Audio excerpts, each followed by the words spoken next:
කොට අඩුම ගානේ මේ নমස්කාරය කියන හැටි හෝ පිළිවෙලට නේ වරද්දන්නේ නැතුව નિયમિત මාත්‍රාවලින් නැවතිය යුතු තැන නවත්තලා මහ ප්‍රාණි විදියට කියලා අල්ප ප්‍රාණි විදියට කියලා නේ අදින් නැතුව දැන් ඔක ඇද්දොත් වැරදි. දැන් සමහර අය මොකද වෙන්නේ මාත්‍රා 2මාර නෙමෙයි මාත්‍රා 5මාර 6මාර විතර අදිනවා. නමෝ තස් භගවතු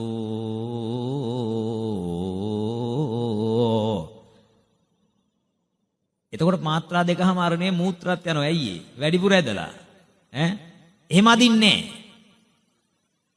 නමෝ තස් භගවතු අරහතෝ සම්මා සම්බුද්දස්ස බලන්න පින්වත්නි මෙතන මාත්‍රා 2මාර ඉක්මවන්නේ. එහෙම ඉක්මවපු ගමන් ඒක ගීතස්වරයට යනවා. දැන් ගොඩක් වෙලාවට අද පිරිත් තියෙන්නේ කොහමද? අද පිරිත් තියෙන්නේ අර කෝවිලේ ඕම්කාරය වගේ. නමෝ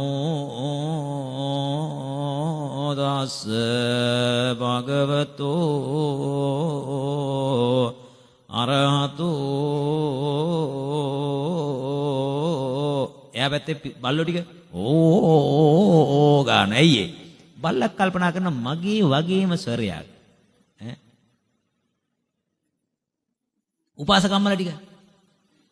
උපාසකම්මල ටික පිරිගිවල මොකද වෙන්නේ නිදි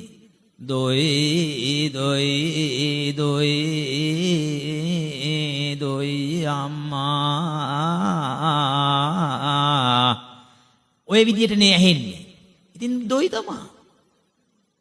ඊට පස්සේ රෑ 12ට විතර ඉතින් තේ එකක් ගෙන්න ගන්න විදියක් නැති වුණා මහාමුදුරුවෝ ඒතේ කෝපිකෝ යකෝ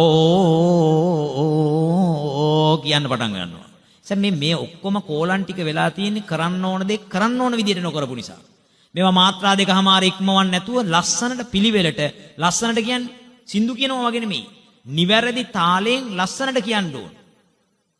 තේරුණාද? මම ළඟ දවසක් දැක්ක ප ဋ ාණයක් සජ්ජායනා කරන පිරිසක් එකතු වෙලා මේ ඒක නිකන් අමුතුම තාලයක් ඉස්පිරි තාලයක් වගේ එක. හරිද? නමෝ තස් භගවතු අරහතෝ සම්මා සම්බුද්දස්ස ප ဋ ාණ දේශකස්ස බඩබුරුලින් යනවා වගේ. අටනම් අහන් ඉන්නකොට වමන යන්නේ නෝ. ගම්බීර වූ ධර්ම දේශනාවක් මේක නිකන් පතෝල වගේ කියන්නේ.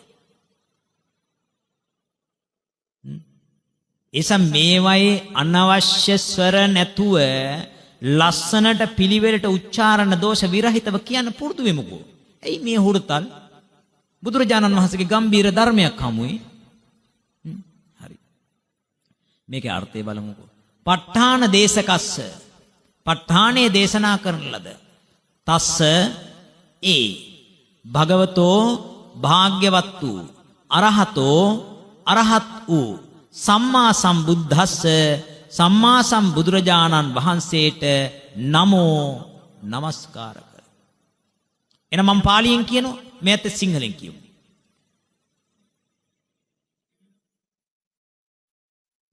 එක උපාසකම්ම කෙනෙක් ඕෆ් වුණානේ. අවසාන වෙනකොට මං විතරක් ඉතුරු ඉඳන්නේ. හැමෝම කියන්න බලන්න. ප ဋ ාණ දේශකස්ස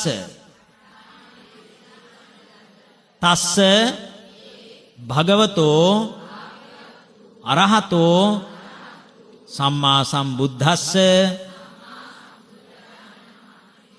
නමෝ දැන් පැහැදිලි නේද? මෙහෙම කියනකොට වෙනදට වඩා අතිරේක කෑල්ලක් එකතු කරලා තියෙනවා ප ဋ ාණ දේශකස්ස කියලා. নমස්කාරයට අලුතෙන් කෑල්ලක් එකතු කරලා තියෙනවා. ඒ මොකටද? ධර්මයේ විකෘති කරන්නද? නෑ අම මතක තියාගන්න ඕනේ යම් කිසි කෙනෙක් බුදුරජාණන් වහන්සේගේ අතිරේක ගුණයක් මතු කරගෙන වන්දනා කරනවා නම් ඒකට කියනවා ගුණාතිරේක විශේෂ වන්දනා කියලා. මේ බලන්න. ප ဋ ාණය කියන ධර්මයේ දේශනා කරන්න පුළුවන් ද සාමාන්‍ය මිනිස්සෙකුට? මේ තරම් ශ්‍රේෂ්ඨ ධර්ම කොටාසයක් ලෝකෙ වෙන නෑ. ඒ ඕගොල්ලෝ ඇත්තටම මෙහෙමයි. ඕක දැනෙන්නේ ප ဋ ාණ ධර්මයේ ඉගෙනගෙන මේකෙන් සක්කාය දෘෂ්ටිය ගෙවි යනකොටයි දැනෙන්න පටන් ගන්නවා. අපේ අම්මා බුදුරජාණන් වහන්සේ වගේ ශාස්ත්‍රූන් වහන්සේ නමක් අනේ ඒ වගේ ධර්මයක් දේශනා කරපු මගේ බුදුරජාණන් වහන්සේ මගේ ශාස්ත්‍රූන් වහන්සේ වුණා නේද කියලා ඇහැට කඳුළු වෙනවා. එතකොට ඒ බුදුරජාණන් වහන්සේ ගැන මෙනෙහි කර කර ಗುಣ කිය වඳිනකොට අන්න ප ဋ ාණ දේශකස්ස කියනකොට ඔයාලට මතක් වෙන්න ඕන.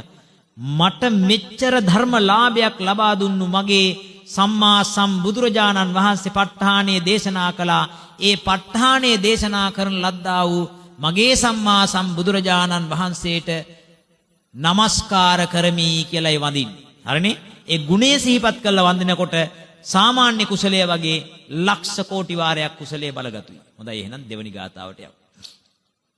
කියන්නේ විචිත්ත මති ගම්භීර මනන්ත ණය මණ්ඩිතං ප ဋ ාණං සම්මසන්තස්ස විමලාමිත බුද්ධියා යස්ස දේහා නික්ඛමින්සු සුභා චබ්බන්න රන්සියෝ නීල පීතා රත්ත සේතා මංජිට්ඨාච පභස්සරා තං ලෝකනාථං සුගතං ධම්මංච ජින සේවිතං සංඝං නිරංගනං සෙට්ඨං නමාමි සිරසාදරං.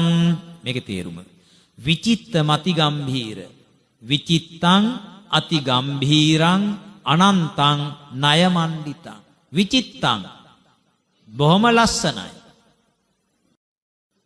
දැන් මෙහන් උපාසකම්මලා පොයේ දවසට සිල් සමාදන් වෙන්න යනකොට විචිත්‍රද ඒකාකාරීද? ඒකාකාරී. ඇයි මුළු බණ මඩුවම සුදුයි. වෙඩින් එකකට යනකොට විචිත්‍රයි. ඇයි එක්කෙනෙක් නිල් පාට, අනේකා රෝස පාට, අනේකා සුදු පාට, අනේකා කහ පාට එකෙක් ඇඳුම් නැහැ. එහෙම අයත් ඉන්නවනේ. එහෙනම් විචිත්‍රයි. බුදුරජාණන් වහන්සේගේ ධර්මයේ ප ဋ ාණය කියන එක විචිත්‍රයි. ඇයි? හේතු ප්‍රත්‍යයට වඩා ආරම්මන ප්‍රත්‍ය වෙනස්, ආරම්මන ප්‍රත්‍යයට වඩා අධිපති ප්‍රත්‍ය වෙනස්, අධිපති ප්‍රත්‍යයට වඩා අනන්තර සමනන්තර සහජාත අඤ්ඤමඤ්ඤ ආදී ප්‍රත්‍යෝ එකින් එකට වෙනස්. විචිත්‍රයි. අති ගම්භීරං අතිශයින්ම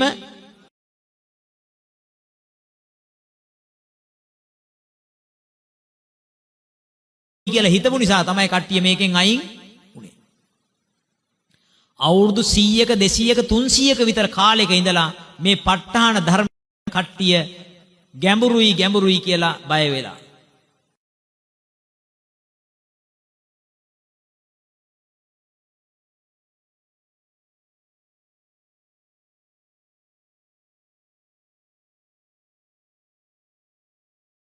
ඊළඟට අනන්තං ණය මණ්ඩිතං අනන්ත වූ න්‍යායන්ගෙන් ප්‍රතිමණ්ඩිතයි. මොකද්ද?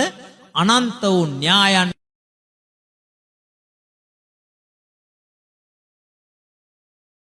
තානං මේක ඉස්සෙල්ලම මේ පදේ පැහැදිලි කරලා දෙන්නම්. විචිත්තං අති ගම්භීරං කියනකොට මේකේ අන්තිමට බිඳුව මේකේ මුලට අයන්න.